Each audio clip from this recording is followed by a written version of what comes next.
All right, on today's episode of the Big Douglas Show, welcome back, rapper Big Pooh, one half of the legendary rap group Little Brother, and also was my co-host on the podcast for almost a year during COVID.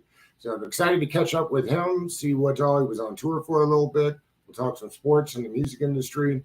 If you like this episode, make sure that you subscribe to the show, like it, leave us some comments. We love the comments. And now, without further ado, my conversation with Big Pooh. All right, Pooh, what's up, man? It's been a minute. Glad to have you back on the show. Likewise, man. Happy to be back, man. Even if it's for an episode, just happy to be back.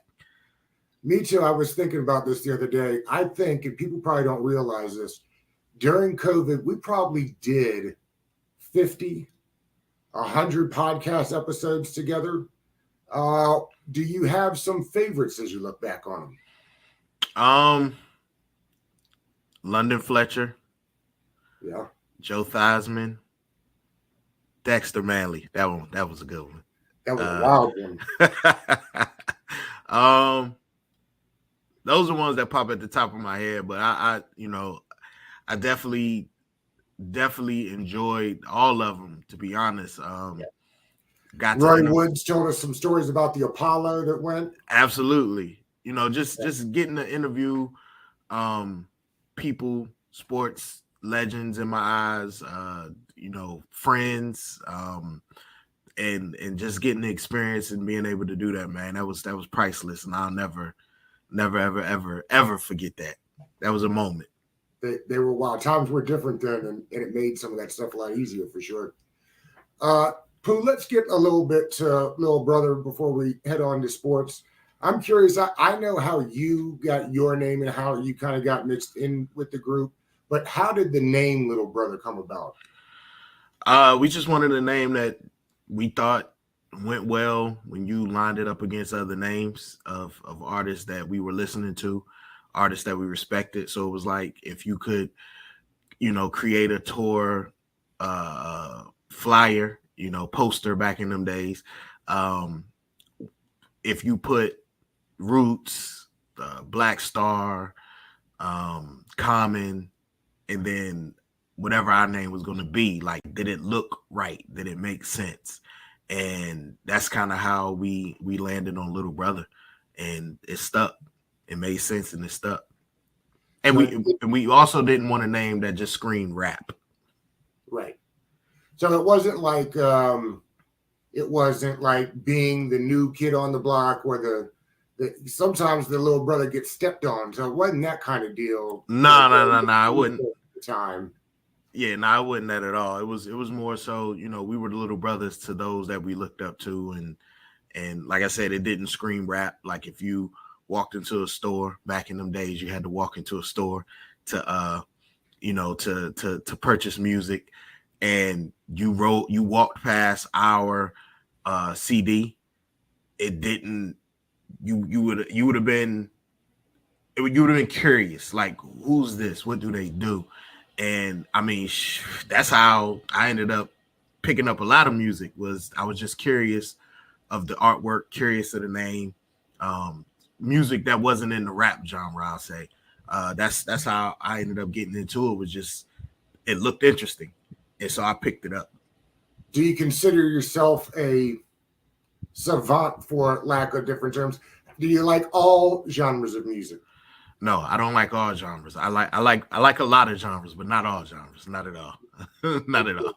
You won't be jumping in a mosh pit anytime soon, Pooh? Nah, I wouldn't be jumping in the mosh pit. The one thing I said I was going to do it this year or sometime this year. I wanted to sit down and really listen to more country music. Like, I never really got into country music, and like, my wife, any country song that comes on, she knows it. It's crazy, but I know they're great storytellers, and I just never got into the music. So I definitely wanted to, just sit down and give it a little bit more time and see if it. You're listening to new country or old country, or a little bit of both? I'll probably do a little mix. I haven't done it yet, but probably do a little mix. Did you know somewhere in North Carolina there is a Little Brother brewery? Nah, I didn't know that. Are you supposed to be getting points on the package for that thing? I should be. You know what I'm saying? If a dime gets sold in the park, I need my cut. I want in. That's right. I saw that today. I was like, that's interesting. I was fairly certain you didn't own a brewery, but I said, hey, Nah, the man is into some things. I wish I did, but no, I don't. How did Joe Scudder get in with the group? We met Scudder, I don't know what year, but he was hosting parties with a guy we knew, a DJ we knew, DJ MC, and you know, Ninth introduced us to him, and Joe Scudder and I, we was kind of sort of in the same place in life, so we kind of really formed a bond during the early days, and that bond just continued. And as we went through, you know, we had him on Loving It, and then we started bringing him out for shows, and then that transformed to, you know, now he does he's more like our director of operations. At this point, he went from running the bar for 10 years to now he's back, you know, in the fold with us. So it was one of them things where we just formed a strong bond, a strong brotherhood, and it continued. Even when he was running the bar, like, we still talked all the time. And we probably got closer after he stopped doing music. So it was beautiful to be able to bring him back into the fold. Are things differently racially now, do you think, now between back then when you guys got started? Sometimes it feels like that. I'm not as close to what's going on with this generation of rap, so maybe I just don't see it. What are your thoughts there? Because it felt like things maybe were more inclusive in the late 90s. I don't know, to be honest with you. I mean, I never really looked at it in that way. Like, I only separated things by two categories, whether if you were dope or if you was whack. Like, it didn't matter to me if you should all be so simple. Yeah, if you were white, black, Spanish, Asian, like, I didn't care. Like, did the music appeal to me or it didn't? And so, you know, for me, like I said, I just end up forming with people who we have similarities, or we form a bond or whatever. Like, it's not a thing of like, I don't see color. Of course I see color. I'm not colorblind, but I go off of personalities, and I go off of how you treat me and other people, how I see you treat other people. And that's all of our thing. Like, we watch how you treat other people, and that's how we decide if we're gonna stay kicking it or not. And that's how we roll. So that's how it's always been with Joe. Like, yeah, he's always been in the crew. He never, you know, it was never a thing. It was just like, hey, it's like, hey, y'all got a white boy with y'all? That's Joe. What you mean? That's Joe. So that's kind of how we always rode, and that's how we still ride. Who are you listening to now? Oh man, who am I listening to? I'm trying to think. I just started. I hadn't really listened to music in a while, honestly, but I just started back listening to music, and I started with, of course, my favorite. I always go to my favorites first. Listening to DJ Quick. I know he put out a new single. Then I started listening to old Dom Kennedy. Just rocking old Dom Kennedy. I got a mix of like older stuff. So I know Black Milk just put out a new single.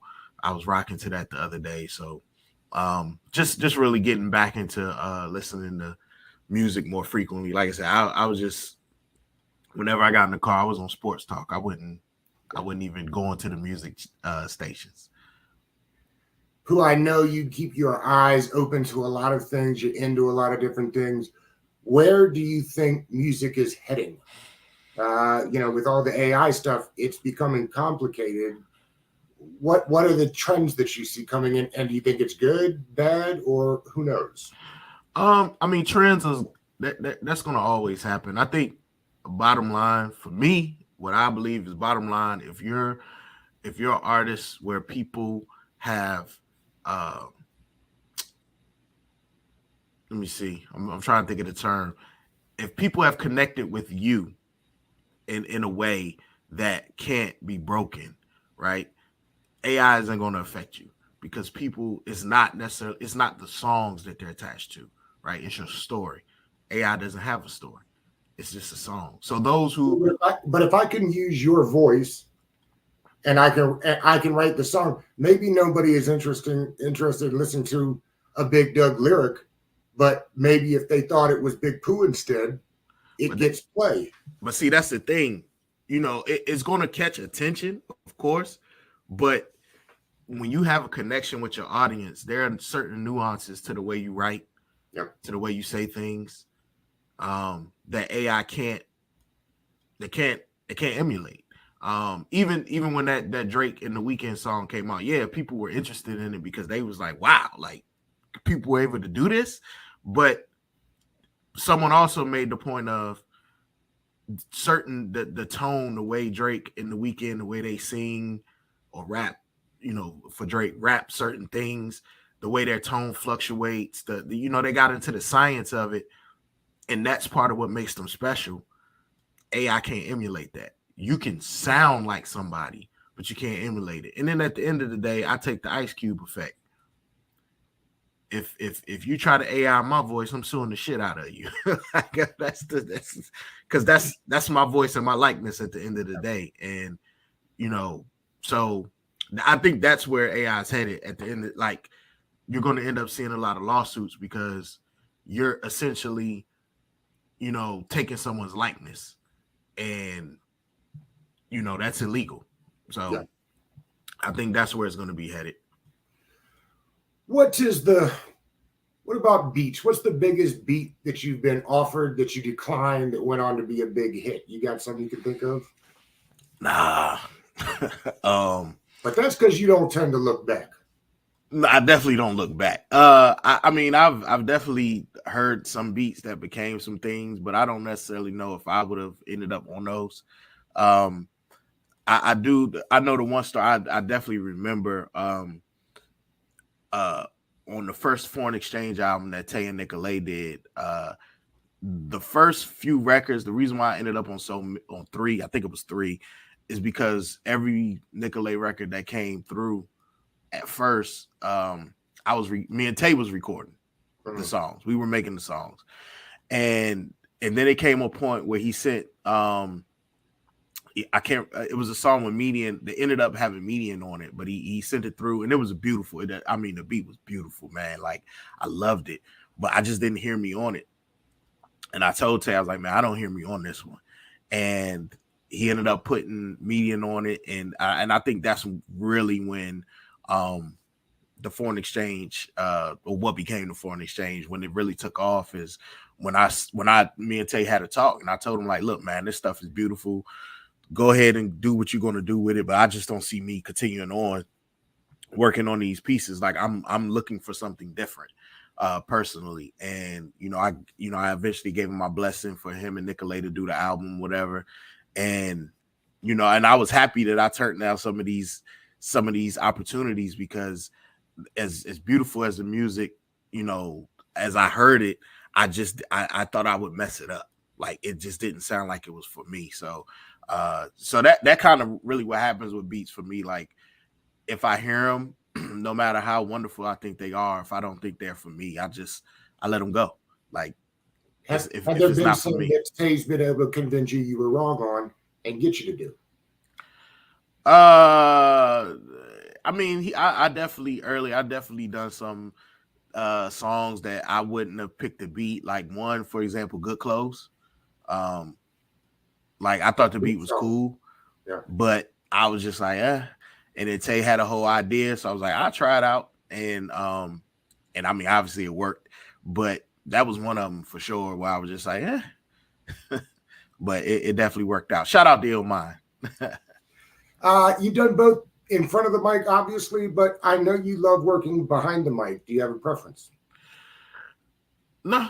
I like being in front when I have something to say and I want to voice something. And other than that, I like being behind the mic.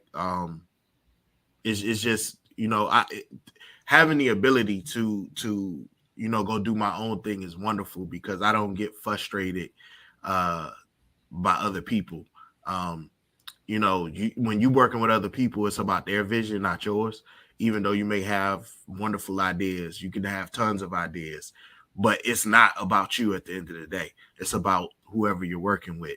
So I'm fortunate to be able to, I have an avenue to where when I want to do something or to say something, I can go do my thing and bring my vision to reality, separate of working with somebody else. I don't have to live through them or try to, you know, get my ideas off through other people. I can go do them myself. So, so it just depends on what I'm feeling and how I'm feeling. I was listening to an interview the other day with Rick Rubin, and the host asked him, was there a project that he had, when he listens to now, he had wished that maybe they had done things differently? And his response was no, because we would have fixed them at the time. I'm curious your thoughts on that, like how an album in your mind or a record is ready to be finished. For me, it's when I have nothing left to say. Like when I felt I've exhausted everything. So case in point, when I did To Dream in Color last year, I got to a point where I was still trying to make songs, but I was coming up short, right? I was coming up, it didn't sound like the other records I had. And that's when I understood and knew, like, okay, you're done. Like you just got to go fix. You got to go tighten up what you have. You're done. Like you've exhausted everything you needed to say or wanted to say. Now go tighten up what you have. And for me, that's when I know it's over. When I get to a point where I feel I've exhausted whatever I wanted to say or get out. Better to have 5 or 6 great songs than to force 10 songs on an album. Oh yeah, I learned a long time ago. It was a Grand Puba interview, and he was talking about how you know, sometimes people, because at the time, you know, I know it's a foreign concept now, but at the time, rappers they were putting 3 verses on songs, right? And he was just talking about how a lot of times you really don't have anything for that 3rd verse, but you're trying to force it. But if you don't have, just stop. And then I started noticing how Redman, a lot of his songs were only 2 verses, right? And so I apply that same logic to verses. I apply it to projects. When you're done, you're done. So whether it's 4 songs or 14 songs, when you're done, you're done. Whenever you've got whatever it is you were trying to get out, once it's all out, you're done. So that's how I go. So To Dream in Color ended up 10 songs because that's all it needed to be. Yeah. Shout out to Puba for the polos and the knapsack on the back too. Absolutely, man. I was a big polo and knapsack on the back guy at the time. One of my favorite memories, I got to open for Brand Nubian. This was maybe 8 years ago or something like that, 7-8 years ago. But I got to open for Grand Puba in Chapel Hill, and it was a dope moment for me. You were on tour not that long ago. Was it 8 dates? Is that what ended up being the tour? Something like that. I ended up like shutting down the back end of it. It just the way the touring industry is now. It was changing. You coming out of COVID, there was going to be changes, but you know, not knowing what to expect, and then you getting into it and learning exactly what it is. I just needed a reset. So I cut the dates I had short. They had already got cut because I had moved my original tour. I think I had like 20 dates, and then I moved the tour from the spring to the fall. And then so dates got cut in half, and then I just cut a couple of those short once, you know, I got out there and I kind of saw how things were moving and I didn't like it. So I cut the rest of them short, and you know, the experience wasn't fun. Right. And so I had to reset and reassess how to tour going forward. And I think that was the biggest thing was it was disappointing for sure, but understanding what needed to be done to preserve, the value that I had built up. I had to shut it down. It feels like musicians in general are moving to more of like it. To your point, what we talked about earlier, it feels like better to pack a 200 person place or 150 person place than sign up for a huge venue and only get half the people there. Is that where it's headed? Is that what you saw when you scheduled this tour? Oh yeah, I mean, I think part of the biggest it's a couple different fronts. But one of the things that I definitely realized is that the people, most people were probably in the house during the pandemic for a year, year and a half tops. Mm-hmm. Then you had those who held on for 2 years, and then you had those who tried to hold on for 3, right? But eventually everybody started to come back outside and to live life, right? And so once that happened, now you're competing with a lot.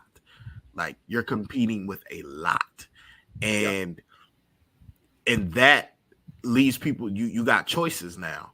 And then so on top of them choices, everything has, inflation has taken over the world, right? So everything costs more, but you're not getting paid more. So you got to make choices at the end of the day. And I think a lot of people, they probably was like, listen, I don't know if I'm going to get 10,000 people in this one venue, but I know I can get 3,000, right? Right. I know I can get 3. And so you see them going and attacking things from that angle versus overextending themselves. And I knew what it was when I saw Lil Wayne was on tour. Right. And I saw the venues he were doing. And I mean, they weren't small venues, they were 2,000 plus or whatever. But for Lil Wayne, right, you're like, what? But I understood just from my own experience in my few dates, I understood, or kind of understood, the attack that the plan that he was going for. So it's it's one of the things that's ever evolving, and it's it's different strategies for different people, for different level of artists, and you just got to find what works for you in these times, because people have so many choices. Like there's things happening every day of the week, and we're not talking about what's going on in people's personal lives. We're just talking about events. Yeah. So you gotta. That's the follow up. Then I guess, Pooh, is there's so much out. It ought to be easier because you can put on your own song straight to YouTube if you can fund the video, I guess. But does that make it harder in the long run? So it may be easier to get your own stuff out, but is it harder because everybody can do it? Like from a just getting started standpoint, it seems like it's easier now, but maybe it's not. Maybe that's not true.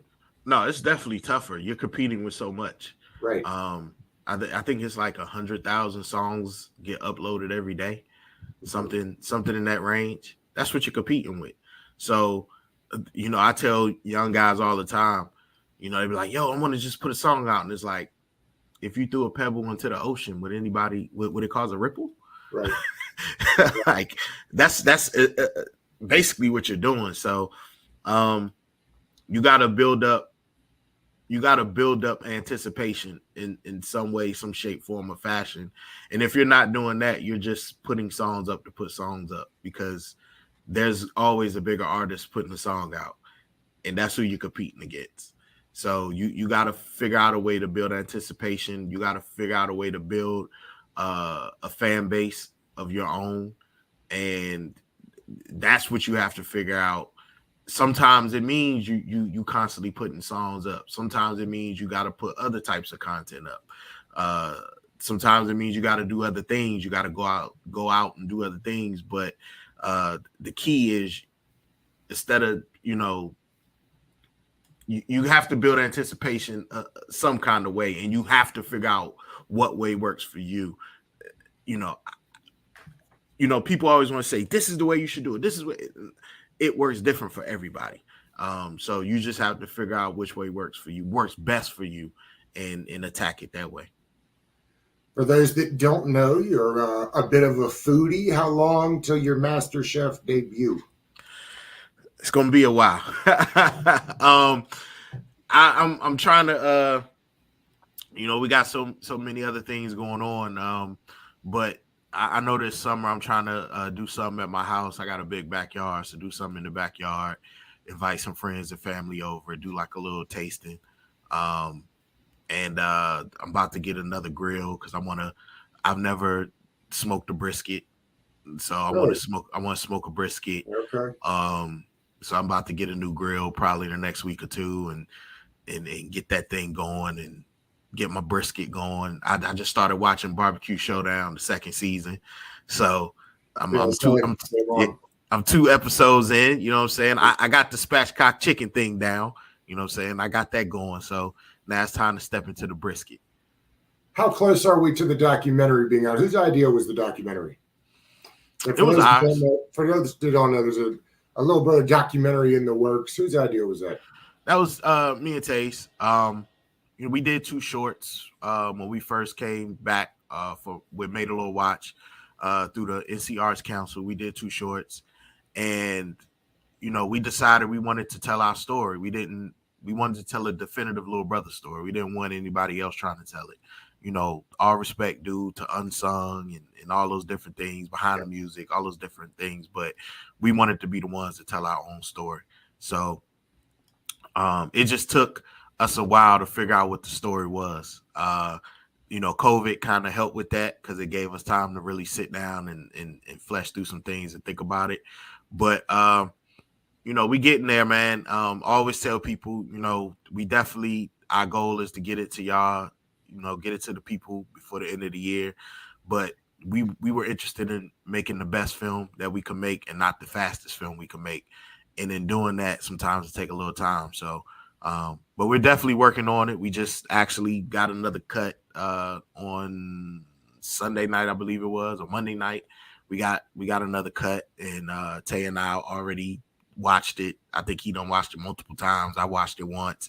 So we going through that and, making some adjustments, and hopefully we'll be getting it out to y'all by the end of the year. You've made plenty. I don't even know the number of videos. How has this differed from doing the video? Yeah, just doing a regular music video in this. What is the biggest difference you've noticed? Typically a video, which I hate doing, by the way, but a video is a form of acting. Right.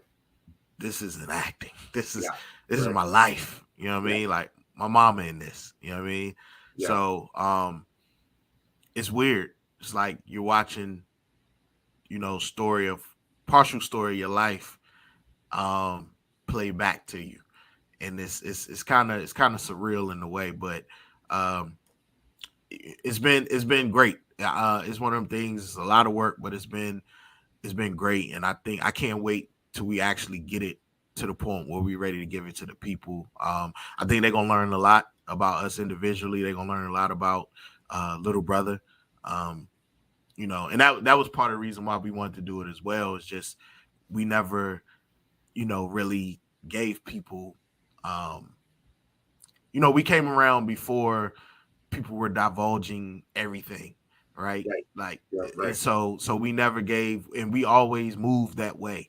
And now to really open ourselves up and to give people the highs, the lows, the good, the bad, it's all the range of emotions. I think people gonna really enjoy it. It definitely cathartic.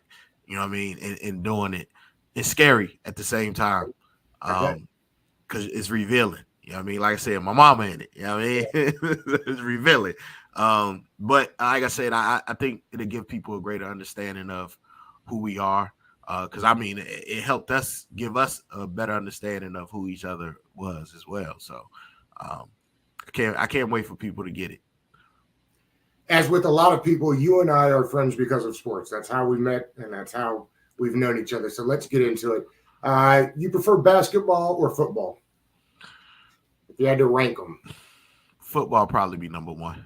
Really? I would have guessed basketball. Nah, it'll be football. I love basketball, but I think football would be number one. Before we get to the football, who's going to win the? You got to pick for the championship. I think Nuggets.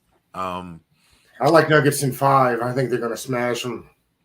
I think it's going to be 5 or 6. I just think the Nuggets are unlike the Celtics. The Nuggets are a well-balanced team. They have a clear hierarchy of how they do things, and they're not as on and off as the Celtics were all season. Yeah. I think Charles Barkley said it like, and some others, but the Celtics were front runners. You know what I mean? Like I think they said it in the broadcast, that last game, Celtics don't really do comebacks. Like they were front runners. So, you know, if they got in front of you by double digits, it was going to be good night. But the Nuggets are a different team. The Joker is a different beast. And he's very consistent. That's why he was a 2-time MVP. So could have been 3-time MVP. Should have been 3 times, I think. So is Spoelstra the best head coach in the league? He's one of them. He's definitely top 3, and I don't think he's 3. And he doesn't, and you wouldn't know it. Nobody talks about him. He's just been down there winning for what seems like decades now. It's been down there winning forever. I think he's great at adjustments. You know, I know we harp on Heat culture, or they harp on Heat culture, but I just think the way they, you know, the way they built out their team. I mean, to be doing this for 4 undrafted free agents, man, like playing big roles, big roles. That's amazing. And I just think they have, you know, one, they're about fitness. They're about accountability. And I think that's the biggest thing is everybody's accountable in that organization, from Pat Riley down. And when your best players see that, they fall in line, which makes everybody fall in line. And so definitely kudos to Miami. I just think they're running up against an unstoppable force. I think so too. Yeah. You big news for the Wizards. They finally went in a different direction, right? Finally pivoted. We've only been asking for it for 3 years at least, 4 years maybe. I'm assuming you like the direction they've gone. They'll still need to hire a GM, right? This guy is the head of like the entire umbrella, so they still got to hire a GM, and the draft's coming up soon. You got an idea of which way they're going to go? Now, I mean, the rumblings have been the guy from I think it's Dawson or something from Oklahoma City. Him and Winger have a prior relationship, and to my knowledge, I think Ava Wallace reported it. We interviewed her as well. She reported it. She he definitely wants somebody that can handle the personnel for the Wizards, since Winger's overseeing the Wizards, the Go-Go, and the Mystics. He want to set a direction and then have the GM execute that direction. So I read something in Bullets Forever yesterday about there's a great potential that Winger's probably going to break this thing down. He's a builder, so he's probably going to break it down. In Oklahoma City, right? And so I just hope that whoever he brings in for GM definitely has a better eye for scouting and drafting than our previous regime did. And more than anything, I hope they have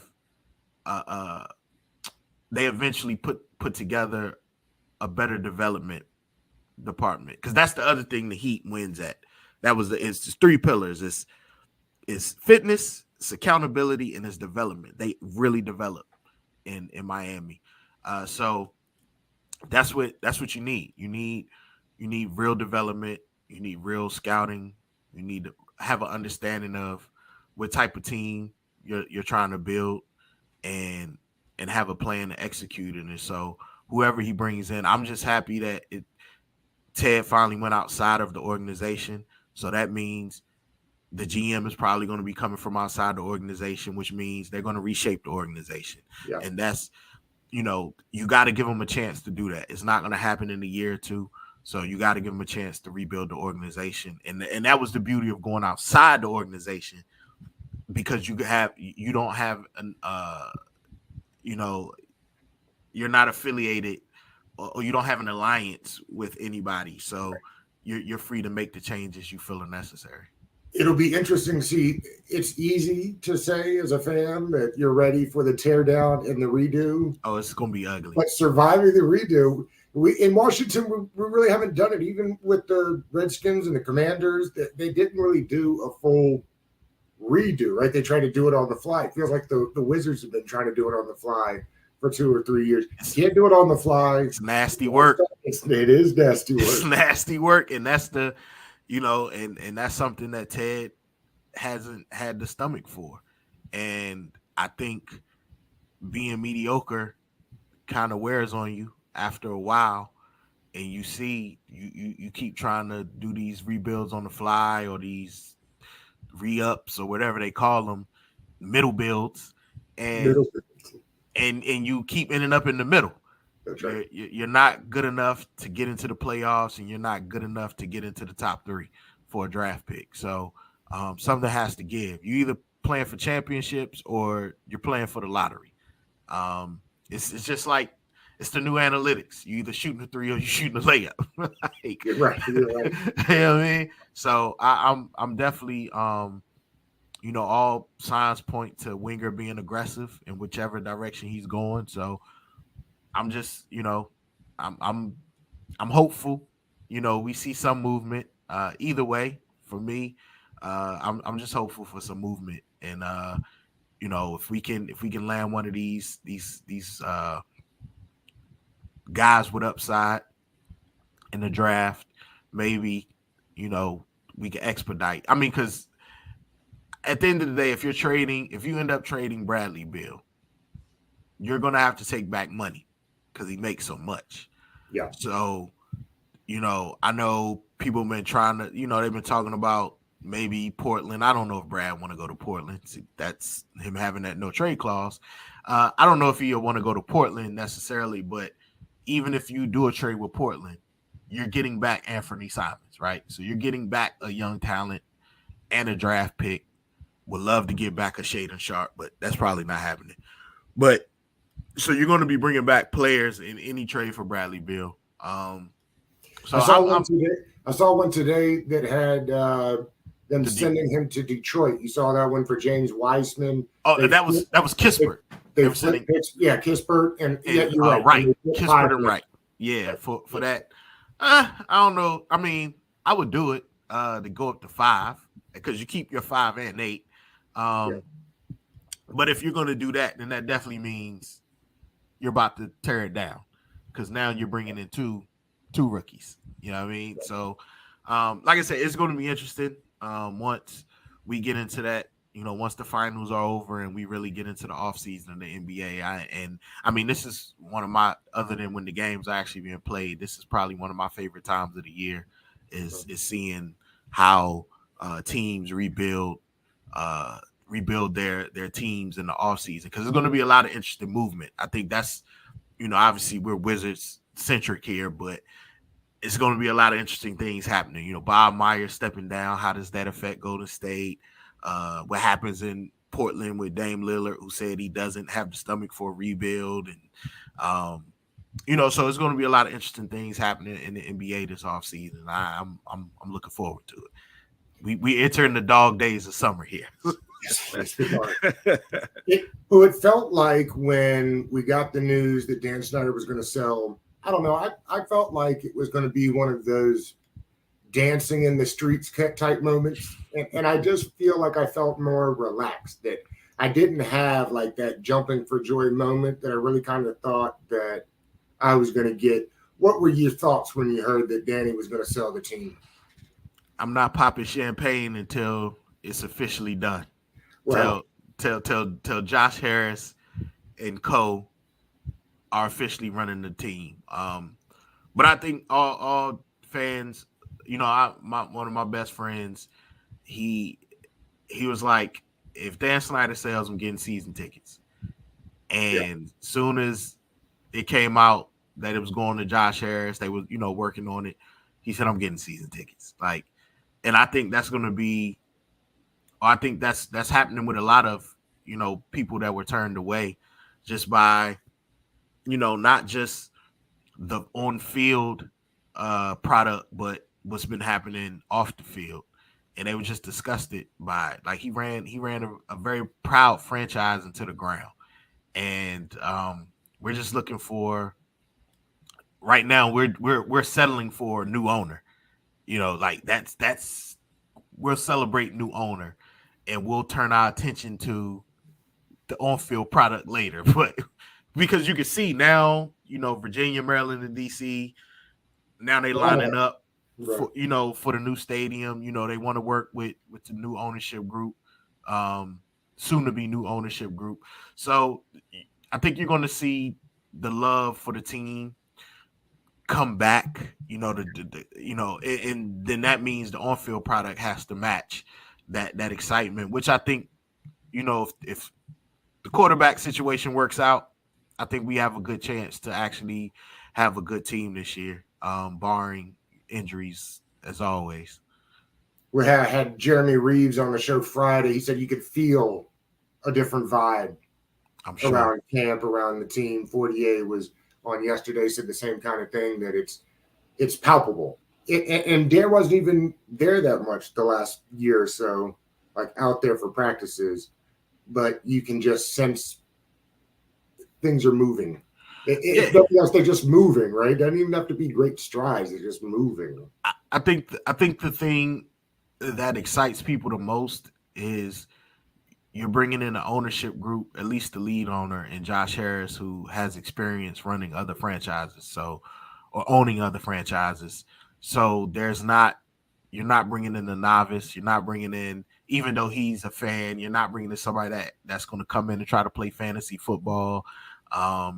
He knows what it takes to run multiple sports franchises. Mm-hmm. And I think that's the biggest thing at least for myself, is knowing that you have somebody that know what it takes to run a sports franchise and been part of the Pittsburgh Steelers ownership group.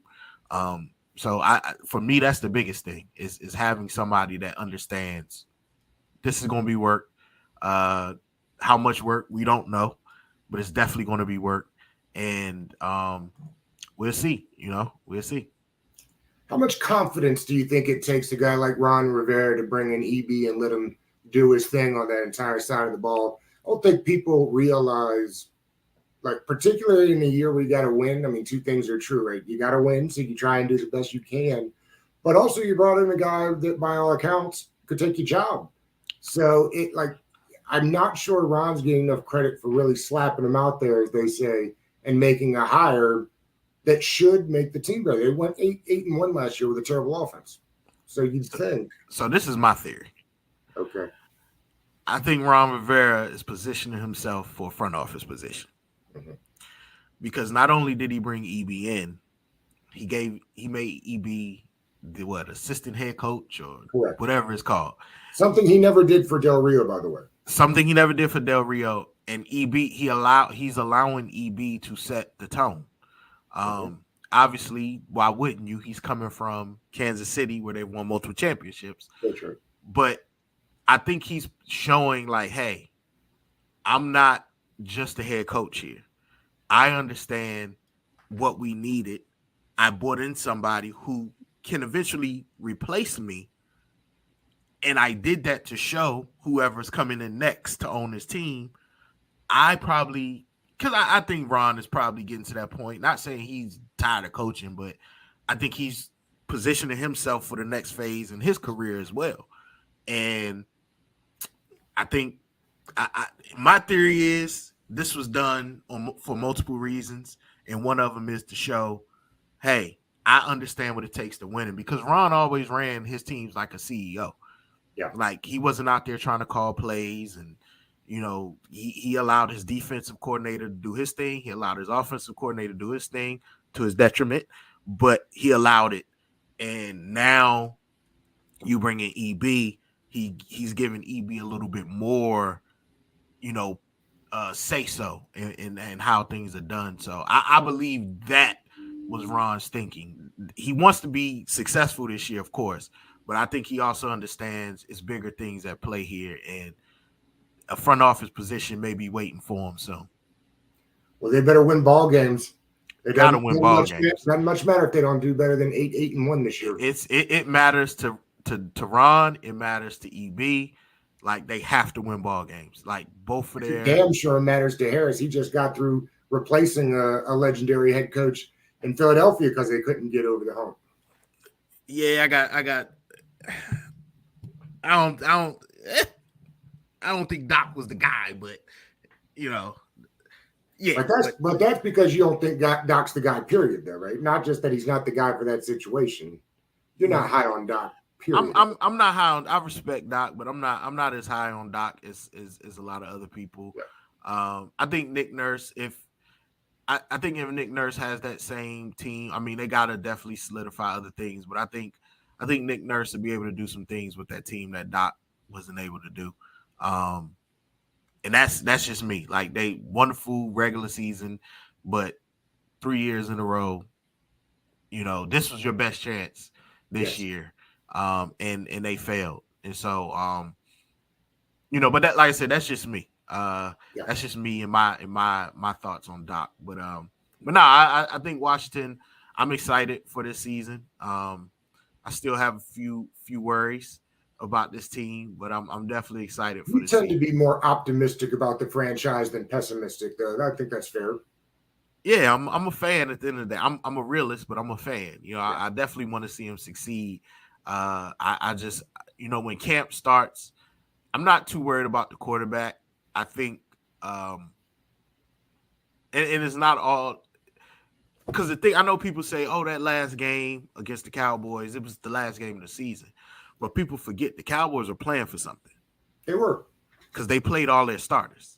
The whole game. So they were playing for something. And I just think Sam Howell got a bad knock once he had that last year at UNC when all his weapons left and they had to change the offense. I'm not saying he's going to be Joe Montana or nothing, but I believe he has the tools to be a starter in the NFL. And all you need him to do is to do what he did in that Dallas game. That's right. With the weapons we have. That's all you need him to do. You need him to be able to make the plays that need to be made and not turn the ball over. You don't need him to be a superstar right now. And if they can get him to do that, I think we have a chance at actually having an offense that scores more than 17 points a game, and which is going to help the defense, which turned into a very formidable defense by the end of the year. So, when was the last time you got a tattoo? I think 2008 or 9 or something like that. Do you like having tattoos, or did you enjoy getting them? Some people like the tattoo experience. I don't mind it. But some people hate them and just like them. I like the tattoos. The last one I got was on my hand. This one on my hand. And my hand blew up like a catcher's mitt. And, I mean, the pain while I was getting it was already enough. But then the way my hand swelled up for like two weeks or something like that, I was like, nah, I think I'm done. What's the count? What's the over-under number for total tattoos you got? I have no idea, to be honest, because I started getting the sleeve done. So it's multiple tattoos rolled into one. Shout out to my guy Maya Bailey, City of Ink in Atlanta, him and Tukey Carter. Yeah, I don't know. I have no idea. Like, I was just going for it. Like, I had disposable income. I had time. Because it's expensive now. It definitely gets expensive. Definitely. And I was just rolling. And unfortunately, when I ended up having a blood clot, that changed. So I can't sit down and get tattoos anymore. Yeah. So I never got to finish my sleeve, but I'm happy with the ones I have. Let's wrap like this, Pooh. Words of advice to young folks trying to get to where you're at now. What would you tell them? Follow your own path. discern what advice you should listen to from what you shouldn't. Everybody has advice. Everybody's going to tell you how to do something, and they may have never done it themselves. Yeah. So you definitely have to discern what's for you and what isn't. And I think that's the biggest thing. We get, because of the internet, social media, we get thrown so much all day long that we don't know left from right, up from down by the end of the day. And you gotta figure out a way to quiet the noise, and really figure out what's for you. And I think that's probably one of the biggest things, is understanding what's for you and what isn't. Like me turning down them foreign exchange songs. I understood what was for me and what wasn't. If I was on them songs, they still would have been good songs, but they wouldn't have been what they became. How long did it take you to get there where you could do that? I was able to do that pretty young. Yeah. I think I understood that pretty young. I always believed what was for me was for me. You definitely have small cases of FOMO, but at the end of the day, what's for me, I'm going to have, and what isn't, I'm not going to have. And you gotta, not saying that it works like that with me all the time, but for the most part, that's how I've been since I was in my early 20s, 21, 22 years old. So we also didn't have social media. I can't even imagine being 21 years old with Twitter and Instagram and I wasn't seeing people's highlight reels every day, because that's all Instagram is. It's like you either getting funny memes or you getting people's highlight reels. You're not getting the real work. You're just getting highlight reels, and so I didn't have to compete with that. So I just think the biggest thing is just understanding what's for you and what isn't, whether that's advice, opportunities, friends or people, associates. You just got to really understand that, and understanding that means you have to understand who you are, and that's the biggest thing. It's the hardest thing, but it's the biggest thing. Thank you, Pooh. It's been too long. Well, maybe not so long. Till the next one. Oh yeah, absolutely, man. Absolutely, man. Always a pleasure, Doug. Appreciate you. Yeah, well, we wish you the best, buddy, and we'll see you next time. Likewise.